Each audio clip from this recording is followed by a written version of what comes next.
Hi viewers, అందరికీ నమస్తే. నేను మీ స్వాతిని. Welcome back to Amma's kitchen Khazana. ఈరోజు రెసిపీ వచ్చేసి చికెన్ పకోడా. స్ట్రీట్ స్టైల్లో చికెన్ పకోడా ఇంట్లోనే ఎలా చేసుకోవచ్చు అన్నది ఈరోజు రెసిపీ. సో ఇంకెందుకు ఆలస్యం, చూసేద్దాం. ఫస్ట్ ఇక్కడ 300 గ్రామ్స్ బోన్లెస్ చికెన్ పీసెస్ తీసుకొని నీట్గా వాష్ చేసుకున్న తర్వాత ఇందులోకి 1/2 టీ స్పూన్ ఉప్పు, 1 teaspoon Kashmiri chilli powder, అలాగే 1/2 టీ స్పూన్ పసుపు వేసుకుని బాగా మిక్స్ చేసుకుని ఒక 1 అవర్ ఫ్రిడ్జ్లో పెట్టుకోవాలి. ఇక్కడ ఇమీడియట్గా ప్రిపేర్ చేసుకున్నా కూడా పర్లేదు.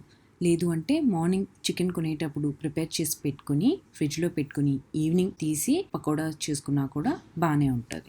దాని తర్వాత ఫ్రిడ్జ్ నుంచి తీసిన తర్వాత ఇందులోకి 3 టేబుల్ స్పూన్ కార్న్ఫ్లవర్ పౌడర్, అలాగే 3 టేబుల్ స్పూన్ మైదా పౌడర్ అంటే ఆల్ పర్పస్ ఫ్లవర్ కూడా వేసుకుని ఇందులోకి ఒక ఎగ్ వైట్ మాత్రమే వేసుకోవాలి, చందమామ వేసుకోకూడదు. ఇదంతా కలిసేటట్టు ఒకసారి బాగా మిక్స్ చేసుకోవాలి. ఇందులోకి సాల్ట్ సరిపోలేదు అంటే మీకు టేస్ట్కి సరిపోయేటట్టు సాల్ట్, అలాగే క్యాష్యూ నట్ కూడా వేసుకుని ఒకసారి మళ్ళీ బాగా మిక్స్ చేసుకోవాలి.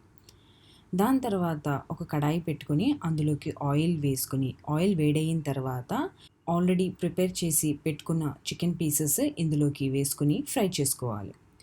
ఇలా ఫోర్క్తో విడదీసుకుంటే ఈజీగా విడిపోతాయి అన్నమాట.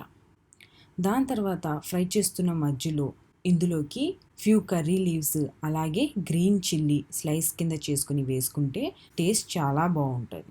ఒక 10 మినిట్స్ మీడియం ఫ్లేమ్లో ఫ్రై చేసుకున్న తర్వాత ఇక్కడ వీడియోలో చూపించేటట్టు ఈ విధంగా గోల్డెన్ కలర్లో వచ్చేస్తుంది అన్నమాట. దాని తర్వాత స్టవ్ నుంచి రిమూవ్ చేసుకుంటే సరిపోతుంది. వేడి వేడి chicken pakoda ready. Evening snack కింద చికెన్ పకోడా చేసుకొని తింటే చాలా బాగుంటుంది. సో తప్పకుండా మీరు కూడా ఒకసారి ట్రై చేసి చూడండి. ఈ రెసిపీ మీకు నచ్చినట్లయితే like, share and also subscribe. Enjoy the day.